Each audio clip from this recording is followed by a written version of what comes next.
টানা ৩ দিনের বৃষ্টিতে জনজীবনে স্থবিরতা নেমে এসেছে পটুয়াখালীতে। চরম দুর্ভোগে পড়েছেন শ্রমজীবীরা।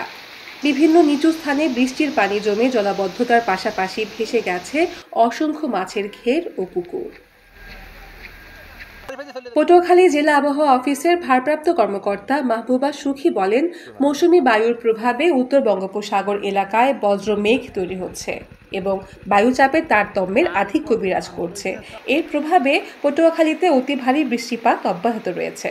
গতকাল বুধবার সকাল ৬টা থেকে আজ বৃহস্পতিবার সকাল ৬টা পর্যন্ত জেলার কলাপাড়ায় এই বছরের সকল রেকর্ড ভেঙে সর্বোচ্চ ১৩৪.৪ মিলিমিটার বৃষ্টিপাত রেকর্ড করেছে আবহাওয়া অফিস। আরও অতি ভারী বৃষ্টির সঙ্গে উপকূলীয় এলাকায় ঝড়ো হাওয়া বয়ে যাওয়ার আশঙ্কায় পটুয়াখালী, পায়রা সহ দেশের ৪ সমুদ্র বন্দরকে ৩ নম্বর স্থানীয় সতর্ক সংকেত দেখিয়ে যেতে বলা হয়েছে। সেই সঙ্গে উপকূলীয় এলাকায় সব মাছ ধরার ট্রলার সমূহকে নিরাপদ আশ্রয়ে থাকতে বলেছে আবহাওয়া অফিস। সারা বাংলা নিউজ ডেস্ক।